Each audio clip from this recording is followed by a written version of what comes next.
ചേച്ചി JVC പുതിയ project എന്താ വന്നെന്ന് കേട്ടല്ലോ. അറിഞ്ഞോ അത് നമുക്ക് ഡൗൺ പേയ്മെന്റ് 5% അടച്ചുകൊണ്ട് ഒരു അപ്പാർട്ട്മെന്റ് സ്വന്തമാക്കാം. അവിടെ നിന്ന് പറയുമ്പോഴത്തേക്ക് സ്റ്റുഡിയോസും 1 ബെഡ്റൂമും 2 ബെഡ്റൂമും 3 ബെഡ്റൂമും അതല്ലാതെ 4 ബെഡ്റൂം പെന്റ് ഹൗസ് വരെ വരുന്നുണ്ട്. പക്ഷെ അവിടെ ഭയങ്കര ബ്ലോക്ക് എന്നല്ലേ പറയുന്നത്? അവിടെ ബ്ലോക്ക് എന്ന് പറയുന്നത് JVCയുടെ പ്രൈം ലൊക്കേഷനിലാണ് ഇത് വരുന്നത്. ആ ലൊക്കേഷനിൽ നിന്ന് നമുക്ക് അൽഖീൽ റോഡും അതേ കണക്ക് ഹെസാർ സ്ട്രീറ്റും ഈസി ആയിട്ട് ആക്സസ് ചെയ്യാൻ പറ്റും. അതുവഴി നമുക്ക് ദുബായിലെ പ്രൈം ലൊക്കേഷൻസ് എല്ലാം ഈസി ആയിട്ട് പോവുകയും ചെയ്യാം. അവിടെ എന്താ സ്പെഷ്യാലിറ്റി? സ്പെഷ്യാലിറ്റി എന്ന് പറയുമ്പോൾ ഈ അപ്പാർട്ട്മെന്റ് സ്പെഷ്യാലിറ്റി എന്ന് പറയുമ്പോഴത്തേക്ക് ബേസിക് അമ്യൂണിറ്റീസ് എല്ലാം അവർ പ്രൊവൈഡ് ചെയ്യുന്നുണ്ട്. അതിന്റെ കൂടെ ഔട്ട്ഡോർ സിനിമാസും റീഡിംഗ് സ്പോട്സും അവർ പ്രൊവൈഡ് ചെയ്യുന്നുണ്ട്. കൊള്ളാലോ. അപ്പൊ ഞാൻ ബുക്ക് ചെയ്തിട്ട് വരാം. നിനക്ക് യൂണിറ്റ് ഞാൻ ബുക്ക് ചെയ്തുതരാം. അപ്പൊ നിങ്ങൾക്ക് പ്രൈസിംഗും ഡീറ്റെയിൽസ് അറിയാൻ വേണ്ടിയിട്ട് എന്നെ കോൺടാക്ട് ചെയ്താൽ മതി.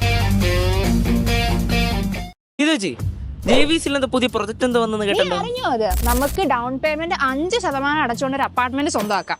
അവിടെ നിന്ന് പറയുമ്പോഴത്തേക്ക് സ്റ്റുഡിയോസും 1 ബെഡ്റൂമും 2 ബെഡ്റൂമും 3 ബെഡ്റൂം അതല്ലാതെ 4 ബെഡ്റൂം പെന്റ് ഹൗസ് വരെ വരുന്നുണ്ട്. പക്ഷെ അവിടെ ഭയങ്കര ബ്ലോക്ക് എന്നല്ലേ പറയുന്നത്? അവിടെ ബ്ലോക്ക് എന്ന് പറയുന്നത് JVCയുടെ പ്രൈം ലൊക്കേഷനിലാണ് ഇത് വരുന്നത്. ആ ലൊക്കേഷനിൽ നിന്ന് നമുക്ക് അൽഖീൽ റോഡും അതേ കണക്ക് ഹെസാർ സ്ട്രീറ്റും ഈസി ആയിട്ട് ആക്സസ് ചെയ്യാൻ പറ്റും. അതുവഴി നമുക്ക് ദുബായിലെ പ്രൈം ലൊക്കേഷൻസ് എല്ലാം ഈസി ആയിട്ട് പോവുകയും ചെയ്യാം. അവിടെ എന്താ സ്പെഷ്യാലിറ്റി? സ്പെഷ്യാലിറ്റി എന്ന് പറയുമ്പോൾ ഈ അപ്പാർട്ട്മെന്റ് സ്പെഷ്യാലിറ്റി എന്ന് പറയുമ്പോഴത്തേക്ക് ബേസിക് അമ്യൂണിറ്റീസ് എല്ലാം അവർ പ്രൊവൈഡ് ചെയ്യുന്നുണ്ട്. അതിന്റെ കൂടെ ഔട്ട്ഡോർ സിനിമാസും റീഡിംഗ് സ്പോട്സും അവർ പ്രൊവൈഡ് ചെയ്യുന്നുണ്ട്. കൊള്ളാലോ. അപ്പൊ ഞാൻ ബുക്ക് ചെയ്തിട്ട് വരാം. നിനക്ക് യൂണിറ്റ് ഞാൻ ബുക്ക് ചെയ്തുതരാം. അപ്പൊ നിങ്ങൾക്ക് പ്രൈസിംഗും ഡീറ്റെയിൽസ് അറിയാൻ വേണ്ടിയിട്ട് എന്നെ കോൺടാക്ട് ചെയ്താൽ മതി.